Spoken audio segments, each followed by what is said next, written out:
የፋኖ ኃይሎች በሸዋ ጠቅላይ ግዛት የተሳካ ጥቃት ፈጽመው በብልጽግናው ሰራዊት ላይ ከፍተኛ ወታደራዊ ኪሳራ ማድረሳቸውን አስታውቀዋል። ወዲህ ደግሞ በተቀናጀ የመረጃና ደህንነት ክንፋቸው የፋኖ መሪዎችን ጭምር ለጥቃት ሊዳርግ የነበረ የብልጽግናው ደህንነት በእጃቸው አስገብተው ምርመራ መጀመራቸው ተሰምቷል።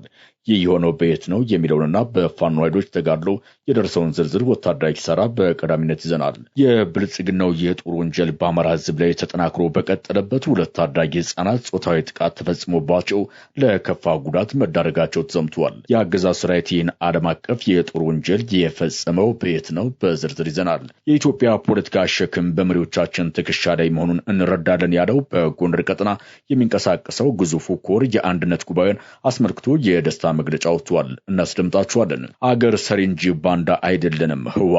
ህወሓት በብልጽግናው ሊቀመንበር ተሰድቤ ያለውና የታሪክ ማሻሻያ ይደረግልኝ ብሏል። ከመቀሌ የወጡ ሁለት የህወሓት ትይዩ መግለጫዎች ስለ ብልጽግናው ሊቀመንበርና ስለ ትግራይ ክልል ወቅታዊ ሁኔታ ያሉትን በዜናችን አካተናል። ሰዓቱን ጠብቆ ይደመጣል። ሰላም ጤና ይስጥልን። በዓለም ዙሪያ የምትገኙ የጣና ሳተላይት ቴሌቪዥን ተከታታዮች ለሐምሌ 7 ያዘጋጀናቸው ወቅታዊና ያልተሰሙ መረጃዎች ከዚህ ሰዓት ጀምረው ወደ እናንተ ይቀርባሉ። እስከ መጨረሻው አብራችሁን ቆዩ።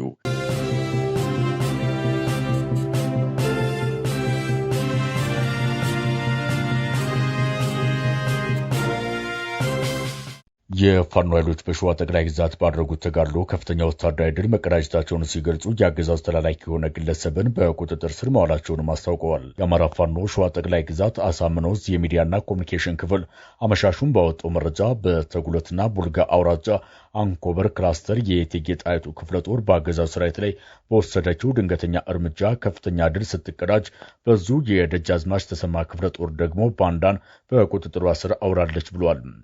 እንደ ሚዲያና ኮሚኒኬሽን ክፍሉ ገለጻ በሸዋ ጠቅላይ ግዛት ተጉለትና ቡልጋ አውራጃ አንኮበር ክላስተር ልዩ ስማቸው ጥዳ አምባና ሎዛ በተባሉ ቦታዎች ላይ የአፋብን ሸዋ ጠቅላይ ግዛት አሳምነው ዕዝ የአርበኛ መሐመድ ቢሆኔ ኮር ስር የሚንቀሳቀሰው የእቴጌ ጣይቱ ክፍለ ጦር 4ኛ ሻለቃ በብልጽግናው ኃይል ላይ መብረቃዊ ጥቃት ፈጽሞ ድል አስመዝግቧል ብሏል።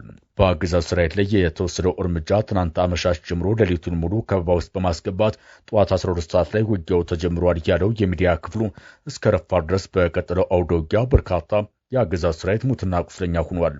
የግንባር መረጃዎቹ እንደሚያመለክቱት የፋኖ ኃይሎች በሁለት አቅጣጫዎች ወደ ብልጽግናው ሰራዊት ካምፕ በሁለት አቅጣጫ በመጠጋት ምሽጎቹን ሰብሮ ከፍተኛ ሰብአዊ ኪሳራ ማድረስ ተችሏል ብሏል። ይህንን ተከትሎም የብልጽግናው ሰራዊት ሙትና ቁስለኛውን ተሸክሞ ምሽጉን ጥሎ ለመሸሽ ተገዷል ነው የተባለው። በዚህ ጥቃት በአገዛዙ ሰራዊት ላይ የደረሰውን ጉዳት የገለጸው የዙ ሚዲያ ክፍል 4 የሚደርሱ የብልጽግናው ሰራዊት አባላት ሞት ሲሆኑ 8 ያሉ ቁስለኛ መሆናቸው ተረጋግጧል። በተያያዘ ዜና በዚሁ በሸዋ ቀጠና የደጃዝማች ተሰማ እርገጤ ክፍለ ጦር የስርዓቱን ቅጥረኛ የሆነውን አቶ አለሙ ደጀኔ የተባለ ግለሰብን በቁጥጥር ስር መዋሉን አስታውቋል። የዙ የሚዲያ ክፍል እንዳስታወቀው ግለሰቡ ቀደም ሲል በሸዋሮቢት ከተማ አስተዳደር 03 ቀበሌ የሚሊሻ አባል የነበረ ሲሆን ለአገዛዙ መረጃ ሲያቀብል በሸዋሮቢት 06 ቀበሌ በቁጥጥር ስር ውሏል ነው የተባለው። ግለሰቡ በፋኖ ኃይሎች ቁጥጥር ስር ከዋለ በኋላ በሰጠው ቃል መሳሪያ የመሸከም አቅሙ ሲደክም በፋኖ ቀጠና በቀን ሰራተኝነት ተሰማርቶ መረጃ እንዲያቀብል ተልዕኮ ተሰጥቶ ሲሰራ እንደነበር በራሱ አንደበት ገልጿል። ይህን ግዳጅ ለመፈጸም በወር 1500 ብር እየተከፈለው እንደሚቆይ ከብልጽግናው ስርዓት ጋር በመግባባት ላይ እንደደረሰ የገለጸው ይሄው ግለሰብ ተልዕኮውን ሲወጣ ደግሞ 50 ሺህ ብር እንደሚከፈለውም ተፈራርሞ ወደ ፋኖ ቀጠና እንደገባ ተገልጿል። በአሁኑ ሰዓት የፋኖ ኃይሎች በተቀናጀ መረጃና ደህንነት በቁጥጥር ስር የዋሉት ሲሆን ተጨማሪ ምርመራ እየተደረገበት መሆኑ ተሰምቷል።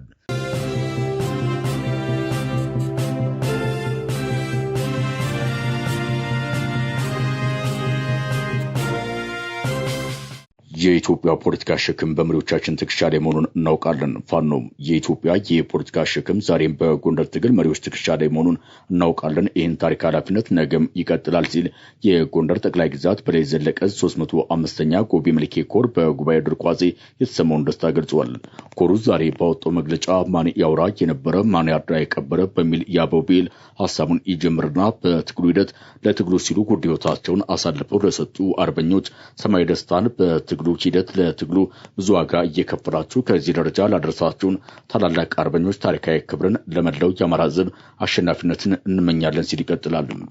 የኮሩ የደስታ መግለጫ አክሎም የአማራ ፋኖ ብሔራዊ ንቅናቄ ጎንደር ጠቅላይ ግዛት በላይ ዘለቀ ዕዝ በታሪካዊቷ ቀን ሐምሌ 5 አንድነቱን ማብሰሩን ተከትሎ በዙ ስር የሚመሩት 305ኛ ጎቤ መልኬ ኮር አመራሮችና የሰራዊት አባላት የተሰማቸውን ታላቅ ደስታ በጋራ ገልጸዋል ብሏል።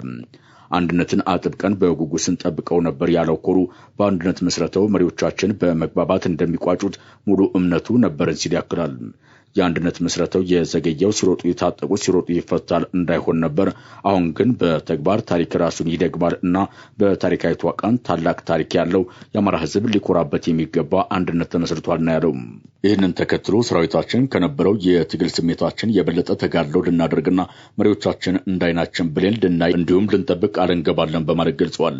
ይህ የደስታ ቃል ኪዳን መላ ሰራዊቱ በጋራ በመሆን መግለጹን የጠቀሰው ኮሩ ለማህበራዊ ሚዲያ ተጠቃሚ ላልሆነው የገጠራማ ክፍል ማህበረሰባችን ሰፋፊ መድረኮችን እየፈጠርን የእንኳን ደስ ያላችሁ መልእክት ለማስተላለፍ በዝግጅት ላይ እንገኛለን ብሏል። የጎንደር ትግል መሪዎች የኢትዮጵያ የፖለቲካ ሸክም ሙሉ ትከሻቸው ላይ ያለና ለወደፊትም የሚቀጥል መሆኑን የማያጠራጥር ሀቅ ነው ያለው የኮሩ መግለጫ፣ ስለሆነም በጎንደር ውስጥ የተሰገሰጉ ጸረ አንድነት እጆችን በጣጥሳችሁ በሴረኛው ኦህዴድ አገዛዝ የተጠነሰሰውን የአንድነት ማነቆ በግልጽ አውጥታችሁናልና ታሪክ ይመዘግባል ሲል በአንድነቱ ምስረታ ስለተሳተፉ የዙ ከፍተኛ አመራሮች ምስጋናውን አቅርበዋል። ታሪኩን አይረስ የሚያደርገው ደግሞ ራዕይ ያላችሁ መሪዎችና የሰራዊት አባላት ጎንደር ስላፈራችሁ ይህን ጊዜ በኦህዴድ ቤት ጭንቀቱ በርትቷል ያለው የ305ኛ ጎቤ መልኬ ኮር ሁሉ በጊዜ ይሆናል፣ ራዕይ የሌለው ሕዝብ ይጠፋልና ሁላችንም የኮርና ክፍለ ጦር የሰራዊት አመራሮች ልክ እንደ መሪዎቻችን ባለራዕዮች ነን። ትግላችን ከሕዝባችን ጋር በመተባበር በቅርብ ቀን ለመቋጨት ትብብራችን ወሳኝ ነው ሲል መልእክቱን አስተላልፏል።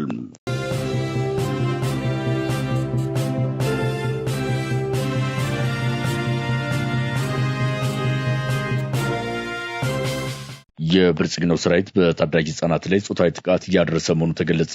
በአማራ ህዝብ ላይ የተራዘመ ጦርነት የከፈተው የብልጽግናው ሰራዊት በሰሜን ወሎ ዞን መቄት ወረዳ በፍላቄ ከተማ በታዳጊ ህጻናት ላይ አሰቃቂ ተከታታይ ያስገድዶ መድፈር ወንጀል መፈጸሙ ተሰምቷል። ምንጮቻችን ለጣና ሳተላይት ቴሌቪዥን እንዳረጋገጡት ጾታዊ ጥቃቱን የፈጸሙት የብልጽግናው የመከላከያ ሰራዊት አባላት መሆናቸው ተገልጿል። በሰሜን ወሎ ዞን መቄት ወረዳ ፍላቄ ከተማ ውስጥ የወር ከገባ ጀምሮ እንኳን በታዳጊ ህጻናት ላይ ተከታታይነት ያለውና አሰቃቂ ያስገድዶ መድፈር ወንጀል መፈጸሙን ከአካባቢው የወጡ መረጃዎች አጋልጠዋል። ወንጀሉ የተፈጸመው ዳር ደንበሩን ትቶ በአካባቢው ግዳጅ ላይ በተሰማራው የብልጽግናው መከላከያ ሰራዊት የ65ኛ ክፍለ ጦር አባላት መሆኑን የመረጃ ምንጮች ገልጸዋል። የታዳጊዎቹ ሁኔታና የወንጀሉን ዝርዝር በተመለከተ ማብራሪያ የሰጡት ምንጮቻችን የወንጀሉ ሰለባ የሆኑት የ8ና የ9 ዓመት ሁለት ታዳጊ ህጻናት ሲሆኑ በአሁኑ ወቅት ለከፋ የጤና ቀውስ ተዳርገው በሆስፒታል በጽኑ ሕሙማን ማቆያ ውስጥ ይገኛሉ። ኢትዮ ፎክስ ኒውስ ከስፍራው አረጋግጫለሁ ባለው መረጃ ደግሞ የመጀመሪያው ጥቃት የተፈጸመው ሐምሌ 3 ቀን 2018 ዓ.ም ነው። በዕለቱ በፍላቄ ከተማ ጨጓሬ መስክ ተብሎ በሚጠራው ቦታ ላይ አንዲት የ8 ዓመት ታዳጊ ህፃን በአንድ የብልጽግናው መከላከያ አባል አስገድዶ መደፈር ተፈጽሞባታል። ታዳጊዋ በጥቃቱ ሳቢያ ለከባድ የጤና ቀውስ የተዳረገች ሲሆን በአሁኑ ወቅት በሾዶ መቄት መጀመሪያ ደረጃ ሆስፒታል ራሷን ስታ በሕክምና ላይ እንደምትገኝ አረጋግጫለሁ ብሏል። በቀጠለው የታዳጊዎች ጾታዊ ጥቃት ዛሬ ሐምሌ 7 ቀን 2018 ዓ.ም ፍላቄት ከተማ የድሮ ሐሙሲት ተብሎ በሚጠራው አካባቢ በተመሳሳይ መልኩ ሌላኛዋ የ9 ዓመት ታዳጊ ልጅ በሌላው የብልጽግና መከላከያ አባል ያስገድዶ መድፈር ወንጀል ተፈጽሞባታል ተብሏል። ይህች ታዳጊ በተመሳሳይ መልኩ በሾዶ መቄት መጀመሪያ ደረጃ ሆስፒታል ለሕክምና መግባቷ የተገለጸ ሲሆን ራሷን ስታ በጽኑ ሕሙማን ማቆያ ክፍል እንደምትገኝም ለማወቅ ተችሏል። ከአካባቢው የሚወጡ መረጃዎች እንደሚያመለክቱት በአሁኑ ወቅት ማንም ሰው ወደ መቄት ሾዶ መቄት ሆስፒታል ቢያቀና ሁለቱንም ታዳጊ ህጻናት በከፋ የጤና ቀውስ ውስጥ ሆነው በሆስፒታል ውስጥ እንደሚያገኛቸው ያረጋግጣል ብሏል። ይህንን ተከትሎ የአካባቢው ማህበረሰብ በከፍተኛ ቁጣ ስሜት ውስጥ ይገኛል የሚሉት ምንጮች በአካባቢው የግዳጅ ስምሪት የወሰዱ የ65ኛ ክፍለ ጦር አባላት ይህንን መሰል አስነዋሪ ድርጊት በታዳጊ ህጻናት ላይ በተደጋጋሚ እየፈጸሙ እንደሚገኙም ተገልጿል። ምንጮቻችን አክለውም ድርጊቱ የአካባቢውን ህዝብ እጅግ ያሳዘነና ያስቆጣ መሆኑን ጠቁመዋል። ይሁን እንጂ ወንጀሉ ከተፈጸመበት ጊዜ ጀምሮ እስካሁን ድረስ ጥቃቱን በፈጸሙት ወታደሮች ላይ የተወሰደ ምንም አይነት ይፋዊ እርምጃ አለመኖሩ ማህበረሰቡን ይበልጥ አሳዝኗል ነው የተባለው። በአማራ ክልል ከቀጠለው የ3 ዓመታት የትጥቅ ትግል ጋር ተያይዞ በሺዎች የሚቆጠሩ ታዳጊ ህጻናት ያስገድዶ መድፈር ወንጀሎችም የተፈጸመባቸው ሲሆን ከዚህ ቀደም ይህንኑ ጉዳይ በማስመልከት ቢቢሲ በዓለም አቀፍ ደረጃም ያጋለጠው የምርመራ መረጃ በአምነስቲ ኢንተርናሽናል የዓመቱ የሰብአዊ መብቶች ሪፖርት ሽልማት አሸናፊ አድርጎት እንደነበር ይታወሳል። ቢቢሲ ባለፉት ጊዜያት አጠናውት ባለው መረጃም በአማራ ክልል በ43 ጤና ጣቢያዎች ብቻ ከ2500 በላይ ህጻናት በብልጽግናው ሰራዊት ተደፍረው እንደተገኙ መግለጹ የሚታወስ ነው።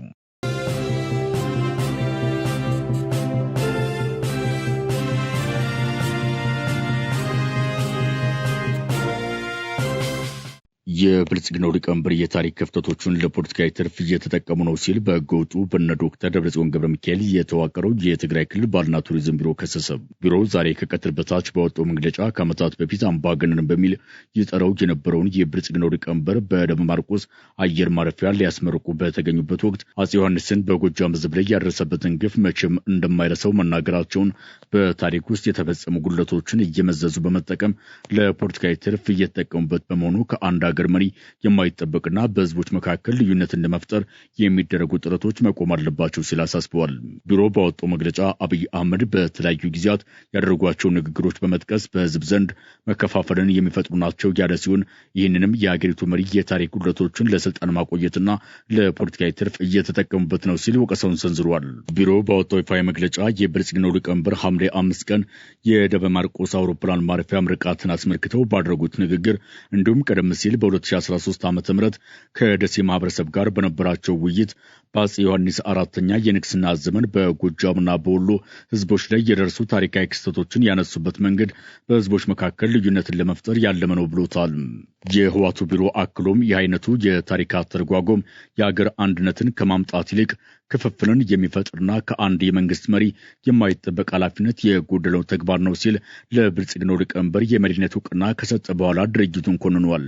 እንደ ቢሮ መግለጫ ከሆነ አፄ ዮሐንስ አራተኛ በአፄ ቴዎድሮስ ተጀምሮ ያልተጠናቀቀውን ፌዴራላዊነት የጠበቁ ናቸው ሲል ያስታውሳል። አክሎም አገሪቱ ወደ መበታተን አደጋ አምርታ በነበረችበት ወቅት የፌዴራላዊ አስተዳደር ስርዓትን በመከተል የአገር አንድነትን የጠበቁና የህዝቦችን የአገር ፍቅር ስሜት ያሳደጉ መሪ ናቸው ሲል ጠቅሷል።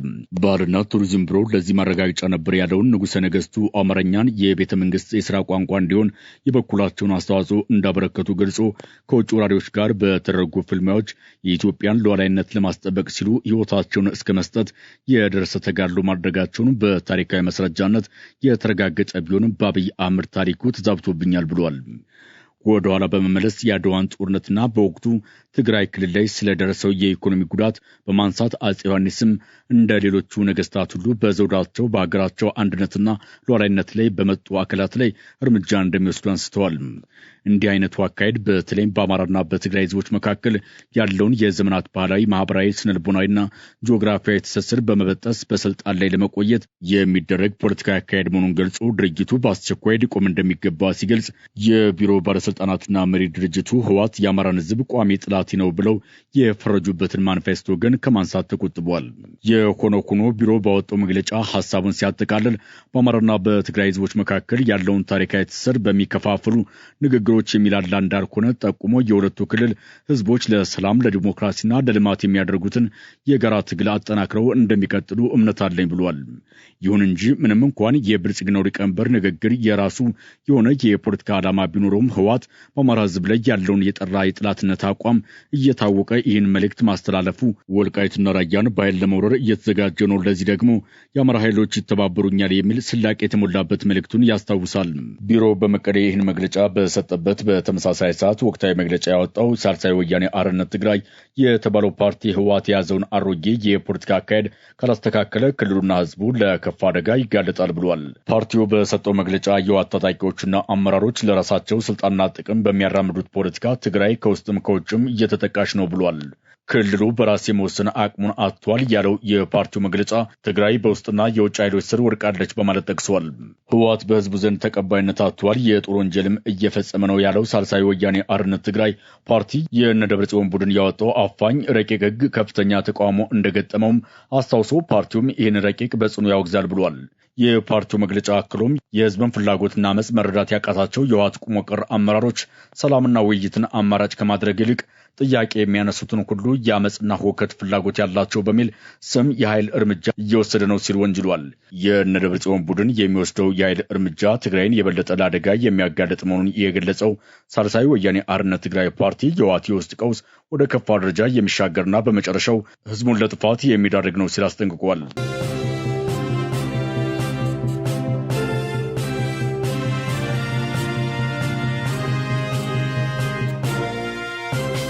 ከጣና ሳተላይት ቴሌቪዥን የዛሬ ዜናችን በዚህ አበቃን። ሰብስክራይብ፣ ላይክ፣ ሼር በማድረግ የቻናላችን ቤተሰብ ይሁኑ። አብራችሁን ስለነበራችሁ እናመሰግናለን። ጤና ይስጥልን።